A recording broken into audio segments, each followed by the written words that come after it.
Di video kali ini kita akan membahas apakah kita harus berubah menjadi orang yang lebih sosial atau kita tetap menjadi penyendiri seperti diri kita saat ini. Maka dari itu, di video ini saya akan membaginya menjadi dua pokok pembahasan. Yang pertama itu, kenapa kamu harus berhenti menjadi seorang penyendiri?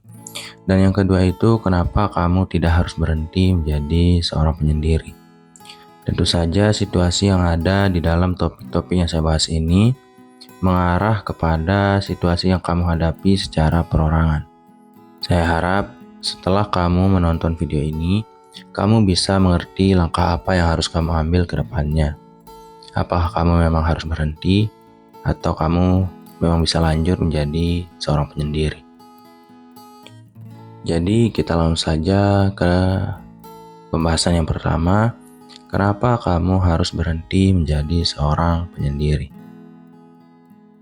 Alasan yang pertama, kenapa kamu harus berhenti menjadi seorang penyendiri adalah karena menyendiri itu mengekang kemungkinan petualangan hidup dari diri seseorang. Itu karena menjadi seorang penyendiri itu berarti menutup diri kita sedikit lebih rapat daripada orang lain terhadap dunia sosial di luar sana. Inilah yang menyebabkan kita memiliki kemungkinan untuk tidak memiliki petualangan hidup yang lebih luas daripada orang lain. Karena dengan bertemunya kita dengan orang lain, otomatis kita akan menerima berbagai ilmu dan pengalaman yang orang lain tersebut dapatkan.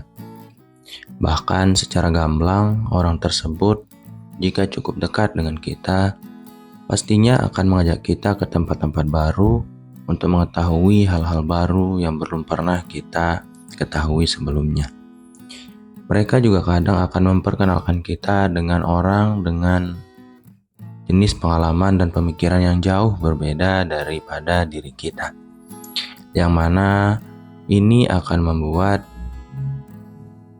diri kita mendapatkan jauh lebih banyak ilmu dan pengetahuan karena kita berdiskusi dengan orang yang memiliki perbedaan yang sangat terang dari apa yang kita yakini dan apa yang kita alami. Karena perbedaan itu akan membuat kita mempelajari hal jauh lebih cepat daripada seharusnya. Alasan kedua, kenapa kamu harus bisa berhenti menjadi seorang penyendiri? Karena bagaimanapun bentuk jiwa seseorang, jiwa itu selalu membutuhkan orang lain. Entah itu dalam memecahkan masalah maupun dalam membagi kebahagiaan.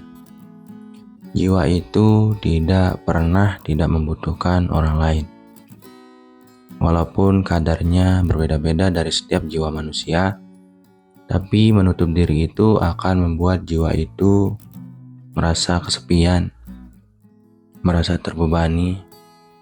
Bahkan jika terlalu lama, jiwa itu bisa merasa depresi. Mau bagaimanapun kita melihatnya, manusia itu tetaplah terdiri dari dua hal, yaitu manusia itu adalah makhluk yang bernalar dan makhluk sosial. Jadi, jika jiwa seseorang tidak mendapatkan salah satu dari kedua hal tersebut, jiwanya akan merasakan rasa sakit. Maka dari itu, kamu seharusnya bisa mengerti kapan kamu harus mengisi jiwa kamu dengan interaksi sosial dengan orang lain. Alasan nomor 3, kenapa kamu harus berhenti menjadi seorang penyendiri adalah karena kamu memang tidak sekuat itu.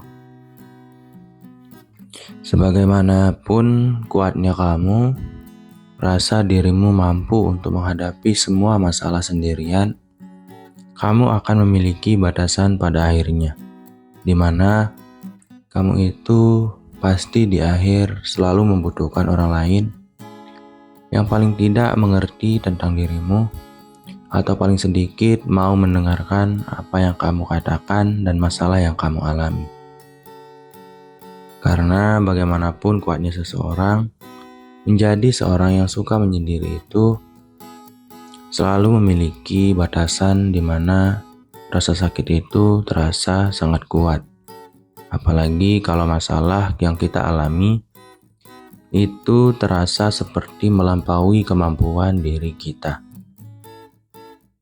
Makanya jangan tutup dirimu terlalu jauh terhadap dunia luar atau orang lain, karena itu akan membantu kamu dalam menyembuhkan semua rasa sakit yang kamu alami.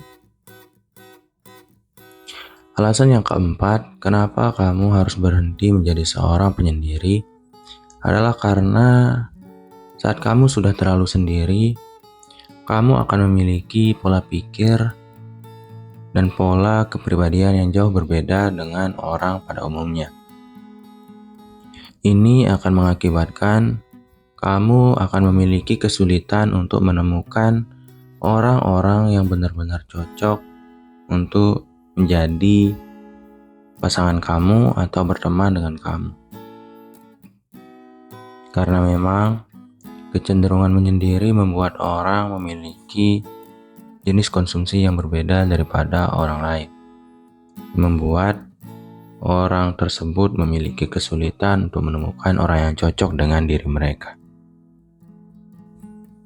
Alasan yang kelima, kenapa kamu harus berhenti menjadi seorang penyendiri adalah karena menyendiri bisa memenjara pemikiran kamu, atau dengan kata lain, pemikiran kamu tidak akan bisa berkembang. Tentu saja ini tidak terjadi di semua orang.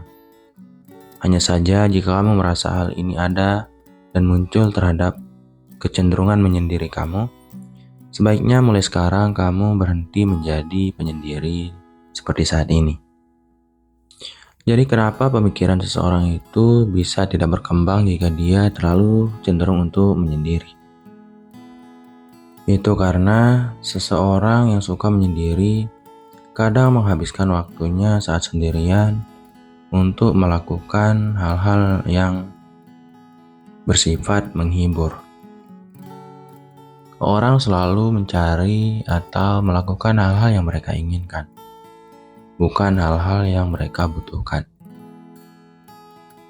Karena manusia itu adalah seorang makhluk dengan hawa nafsu, maka dengan kata lain, melakukan sesuatu karena kamu menginginkan hal tersebut, hal itu akan membuat dopamin di dalam kepala kamu itu meningkat, sehingga kamu akan kecanduan dan tidak bisa lepas dari keinginan-keinginan tersebut.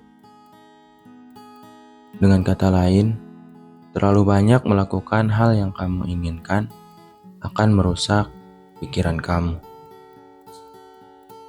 Karena kamu hanya mengisi jiwa kamu terhadap hawa nafsu, dan kamu juga terlalu banyak mengisi pikiran kamu dengan dopamin. Itulah yang membuat otak kamu menjadi sedikit lebih lembek dari sebelumnya. Maka berhentilah menjadi seorang penyendiri jika kamu merasa kamu terjebak dengan apa yang kamu mau, bukan apa yang kamu butuhkan. Berikutnya kita akan mengarah ke arah kenapa kamu tidak seharusnya berubah jadi orang yang lebih sosial dari penyendiri seperti yang kamu alami saat ini. Tentu saja di sini saya akan menjabarkan hal ini terkait dengan alasan kamu menjadi seorang penyendiri dan juga akibat dari kamu tetap menjadi seorang penyendiri seperti saat ini. Jadi yang pertama itu, tetaplah menjadi seorang penyendiri jika kamu menjauhi hubungan sosial karena kamu ingin fokus untuk mencapai sebuah tujuan yang sangat penting dalam kehidupan kamu. Karena memang tidak bisa dipungkiri, pengalihan yang paling besar dari tercapainya sebuah tujuan adalah interaksi dengan orang lain. Karena interaksi dengan orang lain akan membuat kita seringkali lupa waktu. Kita kadang diarahkan oleh lingkungan kita untuk melakukan hal-hal yang bertolak belakang dari mencapai tujuan yang ingin kita capai secara pribadi. Dan jika kamu memahami hal ini dan memilih untuk menyendiri karena kamu paham bahwa kamu perlu menyendiri untuk mencapai semua tujuan yang ada dalam diri kamu untuk masa depan kamu yang lebih baik, kamu memang harus menyendiri seperti yang kamu lakukan saat ini. Tidak perlu berubah menjadi orang yang terlalu sosial, karena itu akan membuat kamu itu lalai dan abai terhadap apa yang penting. Tapi tentu saja, kamu akan tetap membutuhkan orang lain dalam hidup kamu. Hanya saja dalam kadar yang bisa kamu kontrol. Kamu boleh menyendiri seperti yang kamu inginkan, tapi luangkanlah waktumu walau hanya 5 menit untuk bertemu dengan orang untuk menyegarkan jiwa kamu agar kamu bisa lebih segar dalam mencapai atau berjuang untuk mencapai tujuan kamu. Alasan kedua, kenapa kamu seharusnya tidak berubah menjadi orang yang lebih sosial adalah jika kamu tidak pernah merasa tertekan, stres, overthinking, depresi, bahkan insecure saat kamu sendirian. Karena kenapa kita harus memaksa diri kita untuk hidup secara mandiri atau lepas dari semua interaksi sosial dengan orang lain jika kesendirian ini hanya membuat kita stres, depresi, bahkan insecure setiap harinya. Namun jika kamu merasa bahagia saat kamu sendiri, bahkan kamu bisa merasa lebih produktif dan tidak pernah tertekan dengan kesendirian kamu bisa tetap menjadi seorang penyendiri, apalagi jika kamu merasa lebih stres saat bersama orang lain. Alasan nomor 3, kenapa kamu tidak perlu berubah menjadi orang yang lebih sosial adalah jika kamu itu merasa bahwa kamu mampu untuk melalui semuanya sendiri. Saya mungkin berkata tadi bahwa semua orang selalu membutuhkan orang lain.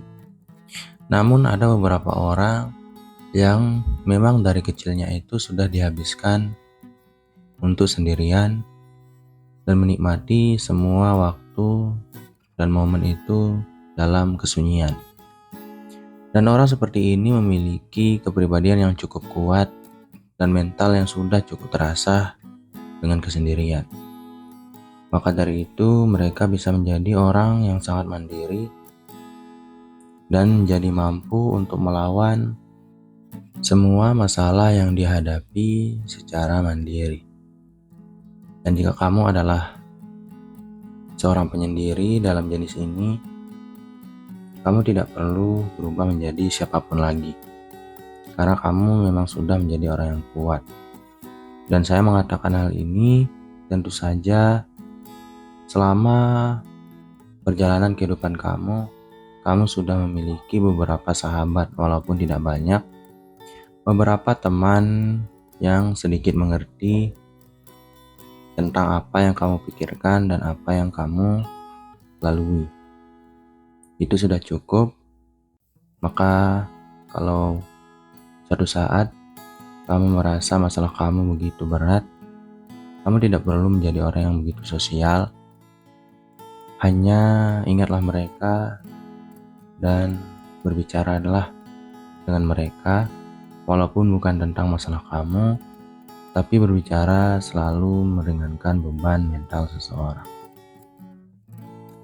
Alasan nomor 4, kenapa kamu bisa tetap menjadi seorang penyendiri adalah Jika kamu menghindari situasi sosial karena kamu berada dalam jenis lingkungan yang kurang baik, misalnya dalam lingkungan tersebut kamu akan mengonsumsi obat-obatan terlarang atau melakukan kekerasan terhadap orang lain, maka menghindarlah dari lingkungan tersebut, karena lingkungan adalah sumber yang sangat kuat yang bisa membuat seseorang itu ikut dalam kepribadian yang tidak baik yang ada dalam lingkungan tersebut. Jika kamu memang ingin menghindari hal tersebut dan tidak ada cara lain selain menjadi seorang penyendiri, karena kamu tidak ingin menggunjing orang lain terlalu lama atau terlalu banyak, kamu bisa menjadi atau memilih untuk menjadi seorang penyendiri. Itu adalah pilihan yang paling baik untuk menghindari keburukan yang bisa kita lakukan terhadap orang lain. Semua kemungkinan-kemungkinan yang saya sampaikan tadi memang tidak berdasarkan pada hal medis. Beberapa orang kadang memilih untuk menyendiri karena mereka itu mengalami hal buruk di masa lalu seperti trauma atau korban bullying. Beberapa yang lain memilih untuk menyendiri karena memang penyakit psikologis seperti social anxiety disorder. Dan saya tidak memiliki cukup ilmu untuk menyarankan kamu apakah kamu itu harus bisa bersosial atau tidak jika kamu mengalami masalah medis seperti itu.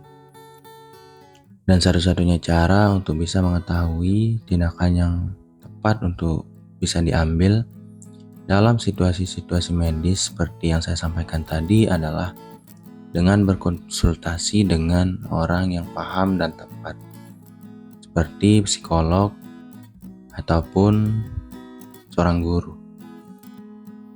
Jadi untuk mengakhiri video ini, saya akan membacakan sebuah tulisan yang saya tulis sendiri yang berbunyi, bagaimanapun inginnya seseorang untuk menyendiri, orang tersebut selalu membutuhkan orang lain dalam kadar yang tepat. Maka dari itu, pahami dirimu dan pahami kapan kamu harus bersosial dan dengan siapa kamu bersosial.